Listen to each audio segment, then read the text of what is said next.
Rain danced across the palace windows like tiny silver drummers tapping out a secret song. Inside the great golden halls of Leora, the kingdom still slept, wrapped in soft shadows and dreams. But not the birds. Oh no. The birds of the royal aviary had already begun their dawn chorus, a whirl of chirps and whistles that swirled through the marble corridors and slipped beneath the closed doors like ribbons of sound. Down in the palace kitchens, something strange was happening. The oven flames flickered, but no sweet smells rose. The mixing bowls sat still, no spoon spinning, no flour floating in the air. And the royal baker, Master Thistlewhip, stood with his eyes wide and whisk frozen in midair. For the first time in 20 years, he had received no order, no scroll, no instruction. There was no cake to bake, no icing to whip, no candles to count. Outside, the royal garden shimmered with dew. The roses had opened early, as if expecting someone. The peacocks fanned their tails in perfect polished circles, ready for a parade. Even the butterflies gathered near the gate, wings trembling with excitement. But no trumpet sounded. No bunting fluttered. No laughter rang through the corridors. In her tower room, little maid Anwen paused while tying a ribbon around a basket of fresh lavender. She tilted her head, listening for the usual flurry of footsteps and birthday cheer. None came. Her finger stille, her heart skipped. In the tallest chamber of the east wing, the Queen of Leora sat before her mirror, brushing her silver-streaked hair in long, careful strokes. Her eyes, wise and deep as forest pools, looked out over her kingdom with quiet calm. Yet the morning passed, and no one came knocking. No cards arrived, no songs were sung. The queen smiled softly at her reflection. But behind her eyes, a flicker of something dimmed, something forgotten, something important. The morning sun climbed higher, melting away the mist on the palace turrets. Down below, the cobbled paths of Leora began to hum with life merchants unfurling their canopies, guards polishing their breastplates, and children laughing as they chased soap bubbles across the square. Yet none of them knew what the day was meant to be. Not even the oldest villagers remembered. Only one person seemed to sense that something was amiss. Anwen, the young maid, tiptoed through the palace halls with a furrowed brow and her basket of lavender still untouched. She peeked into the kitchen's quiet. She glanced into the ballroom empty. She climbed the spiral stairs that led to the throne room, and there she paused, her hand resting on the carved banister. A tapestry hung beside her, rich with golden thread and deep blue silk. It told the story of Queen Meralda's coronation, long ago, when the sky had bloomed with fireworks and the rivers had glittered with floating lanterns. Anwen's eyes traced the image of the young queen, her crown alight with diamonds. The girl whispered to herself, remembering something her grandmother had once told her. The queen's birthday is marked not by song, but by the stir of magic.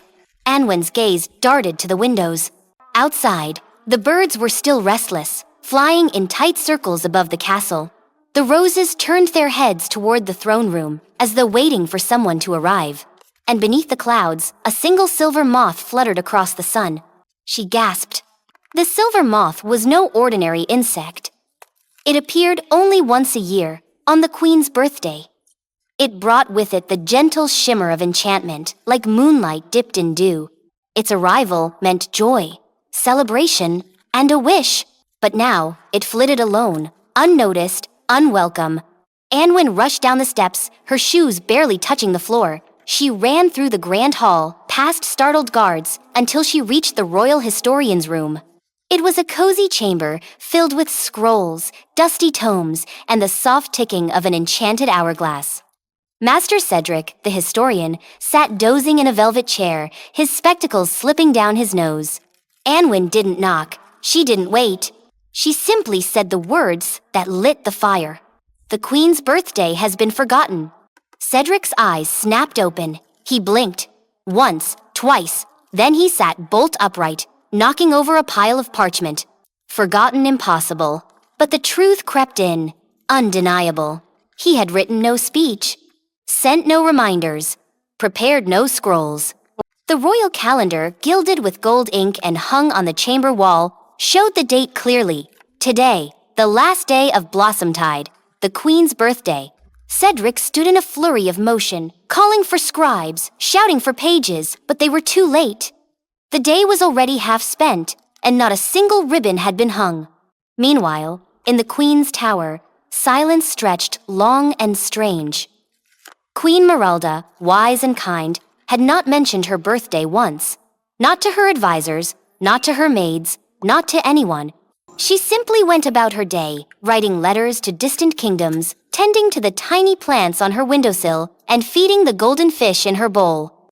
But deep inside, something old and quiet stirred an ache, perhaps, or a hope. For Queen Meralda's birthday was no ordinary day. Each year, on this one day, a hidden room deep within the palace opened, a room no one could enter but the Queen. It was called the Chamber of Wishes. Inside, the Queen was allowed to make one true wish, not for herself, but for her people. And each year, that wish shaped the kingdom sometimes gently, like a breeze through trees, sometimes boldly, like a sunburst after rain. But this year, with no one to mark the day, the chamber remained closed. The Queen, bound by ancient magic, could not enter unless she was truly remembered. And so the silver moth fluttered alone, its wings growing dimmer with each passing hour. Anwen knew the legends. She remembered her grandmother's voice telling tales by candlelight. The Queen's birthday is the kingdom's breath. If forgotten, the heart of Leora fades. She didn't hesitate. With Master Cedric stumbling after her, she rushed through the lower halls and into the old servants' stairwell, a place few still used. There, behind a faded tapestry of the first harvest festival, lay a hidden door. Anwen pushed it open, revealing a dusty corridor lined with murals of Leora's past queens. Together, they followed the winding path until it opened into the old memory hall, a forgotten gallery where enchanted paintings whispered stories to those who listened. Anwen stood before the largest painting, a portrait of Queen Meralda on her 21st birthday, when she'd first unlocked the Chamber of Wishes. The painting shimmered faintly, its colors flickering. The Queen in the image turned her head, ever so slightly, and her eyes seemed to meet Anwen's. A quiet voice stirred in the room, no louder than the flutter of wings. "Remember me, and the chamber will open." Cedric, breathless and pale, stared. He'd studied magic his whole life, yet he had never seen the portrait move. He nodded slowly and began to chant an old rhyme of memory and time, the one reserved only for royal celebrations. Anwen ran again, this time to the palace courtyard. She gathered anyone she could find: gardeners, guards, cooks, and scribes. She told them of the forgotten day, of the Queen's silence, of the silver moth now fading in the sky. One by one, faces lit with understanding, with regret, with love they had not meant to forget. Life had simply filled the day with other things, but now they would remember. They worked as one, stringing garlands of ivy and bellflower, baking honey cakes with sugared violets, and weaving long banners of gold and green. The trumpeters found their horns, long silent, and polished them until they shone. Even the smallest children gathered pebbles to spell out the Queen's name near the palace gate. And above it all, Anwen climbed to the bell tower. Her hands trembled, but she did not waver. With all her strength, she pulled the great bell rope. The chime rang out like a wave of light. It echoed across the rooftops, through the trees, into the deepest chambers of the palace. It was not just sound, it was memory, returning. The Queen's birthday had been found again. In her tower, Queen Meralda paused. The brush slipped from her hand. She turned toward the window, where the sound of the bell wrapped around her like a warm shawl. Her heart stirred, then bloomed. Far below, the silver moth brightened, its wings now radiant with light. And deep within the palace, beneath stone and spell, the Chamber of Wishes began to glow. Its doors, closed for too long, gave a soft sigh, and slowly, silently, they began to open. The doors of the Chamber of Wishes creaked open, but the Queen did not rise at once. She stood by her window, gazing at the gathering below. From the highest tower, she could see her people working together, laughing, sweating, hurrying. Flowers lined the palace steps. Torches had been lit even in daylight, and above the grand archway, her name shimmered in stone's Meralda. She pressed her hand to her heart, feeling its gentle thud. But even with the celebrations rising and the silver moth gleaming once more, the queen hesitated. The chamber waited, golden and aglow beneath her feet. And yet her steps felt heavy. For this year, the forgetting had pierced deeper than she had known, and with the forgetting came doubt. She crossed the hall slowly, her silken slippers brushing the polished floor. Guards bowed low, servants stepped back, but no words were spoken. Her gown whispered against the walls as she descended the hidden spiral staircase, where no one but a queen could go. Far below the palace, the chamber shimmered like a cave of stars. Every surface glowed, walls, ceiling, even the floor illuminated by the softest magic ever spun. In its center stood the wish mirror, a great pool of still water rimmed with silver light. It reflected nothing but the heart of the queen who stood before it. No face, no crown, only the truth inside. Queen Meralda stepped into the chamber and stood before the wish mirror. The water rippled gently, as if it already knew her thoughts. Her hands trembled slightly, though her face remained calm. Her voice, when she spoke, was soft and steady, like wind through tall grass. She told the chamber of her people, their joys and sorrows, their growth and dreams.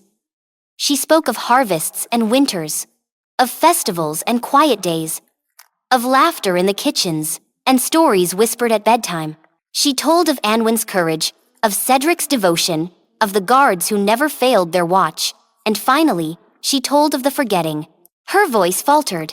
This year, no candles were lit for her, no songs were sung, and for a moment, just one, she had wondered if her heart still beat in time with the kingdom's pride, if her place as queen still mattered, if she had become, somehow, invisible.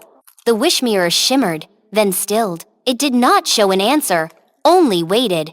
The queen closed her eyes, and in that breath, that pause, she remembered something not even the chamber could show her, a tiny memory from long ago, when she had been a girl with scraped knees and tangled hair, peeking into the royal garden with her mother beside her.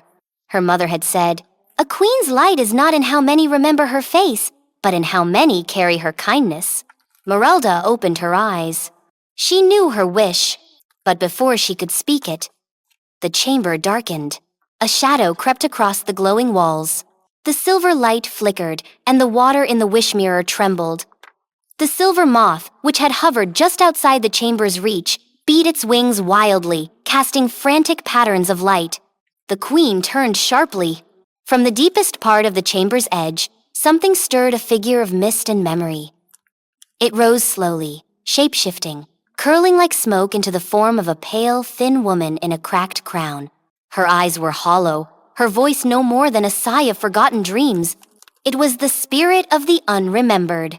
Every 100 years, she came, only when a birthday was forgotten, only when the chamber opened with sadness still clinging to the queen's heart. She fed on doubt and faded hope.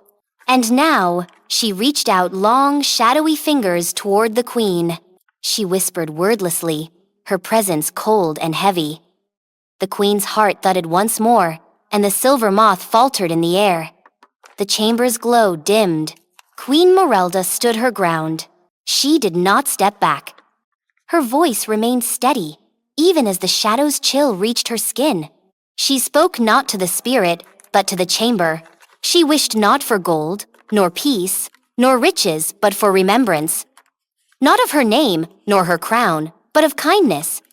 That the people of Leora would remember kindness in their days ahead. That, in forgetting, they would find deeper remembering. That in silence, they would learn to listen. That the smallest act of love would shine brighter than any trumpet or firework. The wish mirror surged with light. The chamber filled with warmth. Golden vines bloomed along the stone. The silver moth burst into radiance. And the spirit, who had hovered so near, let out a silent gasp and began to dissolve like mist in sunlight. For no shadow could stand against a wish made not from pride, but from love. The chamber pulsed, once, twice, then settled into stillness. The doors opened fully, and the silver moth flew through, circling the queen before rising toward the sky above. Queen Merelda climbed the spiral stairs slowly, her hands brushing the stone walls that now glowed with delicate flower patterns. At the top, the doors opened onto the courtyard, and there her people waited. Hundreds of faces turned toward her. Some carried garlands, some held candles, some only had their hands folded over their hearts. But all of them looked to her not with guilt or worry, but with warmth. They remembered not just the day, but her laughter, her wisdom, her gentleness. And now, they would not forget again. Anwen stepped forward first, her basket still in hand. Though most of the lavender had been scattered along the path, she bowed low. The queen smiled and stepped into the light, her gown trailing stardust, not because of magic, but because the chamber had awakened her deepest wish. And her people had answered it. As Queen Merelda stepped fully into the courtyard, the sun broke through the last veil of clouds, casting golden beams across the castle walls. The silver moth hovered above her for one final moment, then drifted higher into the sky, vanishing like a promise kept. A hush fell over the crowd, as if all of Leora were holding its breath. Then, from somewhere near the palace gate, a soft sound began to rise, the tinkling of chimes made from shells and crystal. It was followed by the gentle beat of a hand drum, then the whisper of flutes. The court musicians had arrived, not with fanfare, but with the music of morning winds and forest glades. The queen walked among her people without a crown, without guards at her side. She stopped to touch the shoulder of a baker who had brought warm honey cakes. She smiled at an old gardener who had woven her name into ivy. She knelt beside a child who held a drawing of the palace, her own image drawn in 1,000 crayon colors. All around, the people of Leora offered small tokens, no grand gifts or treasures, but folded notes, flower bracelets, polished stones, and bits of ribbon. Merelda accepted each one as if it were a jewel, for these were not gifts given from tradition, but from remembrance found again. Anwen watched from the stone steps, her heart swelling as she saw the queen surrounded by love, not ceremony. Cedric stood beside her, his scrolls forgotten under one arm. Even he, who had once believed all wisdom was written in books, now understood that some truths live only in the heart. A breeze stirred, and the great palace bell tolled once more, not as a warning or a call, but as a song. Its low note echoed across the city and into the hills, where farmers paused their work and villagers looked toward the castle with sudden smiles. Somewhere, far away, a little girl tugged at her mother's sleeve and asked if today was a special day. "Oh, yes," the mother replied. "Today is the day we remember." In the palace courtyard, the queen sat upon the edge of the great fountain, her feet resting gently on its cool stone. Around her, laughter bubbled up like spring water. No grand throne was needed here. She listened to stories told by children, to poems offered by candle makers, to quiet thanks whispered by those who had once stood in line for food during a long-ago drought. And with each voice, her heart filled more. Then, just as the sun began to slide toward the horizon, she rose and lifted her hand. The courtyard stilled again. Even the peacocks froze mid-strut. She did not speak. She didn't need to. Instead, she reached into the folds of her gown and drew out a single ribbon of silver thread woven by the chamber itself, a sign of her wish fulfilled. She handed it to Anwen, who blinked in surprise. The queen placed a hand over Anwen's and held it there. The meaning was clear. The future of Leora did not lie in scrolls or crowns, but in hearts like Anwen's, brave, kind, and watchful. Anwen swallowed hard. In her palm, the ribbon shimmered softly.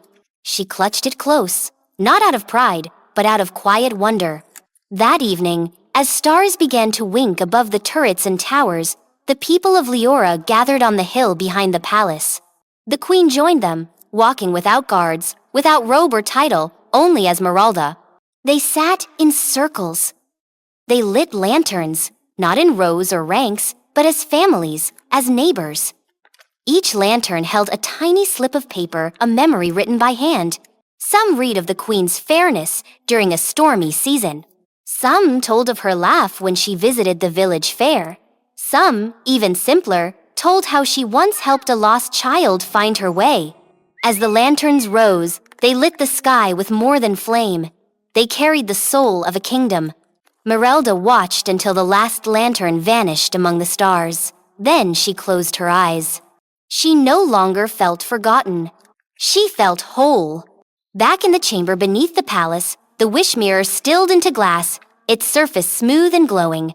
Though no footsteps echoed within, the room pulsed once more, as if sighing in contentment. It would sleep again until the next birthday, waiting, as it always did, for a wish born not from grandeur, but from love. And above it, in the warm lights of the palace windows, the queen returned to her study. There, on her desk, lay the only thing she had truly needed that morning, a hand-drawn card, crooked and smudged, left by Anwen. It had 3 words on the front: "We remember you." She placed it gently on the shelf above her chair, beside a faded flower from her coronation, and a stone carved long ago by her mother. These were the treasures no forgetting could ever take. Outside, the celebration faded into quiet song. The children yawned, the candles melted low, and the sky wrapped the kingdom in soft blue velvet. Peace settled over Leora, not as silence, but as a promise kept. And as the queen turned in for the night, the last silver shimmer of the moth brushed past her window and disappeared into the moonlit sky. Moral: true remembrance comes not from grand displays or loud cheers, but from the kindness we carry, the love we share, and the courage to remember even when the world forgets.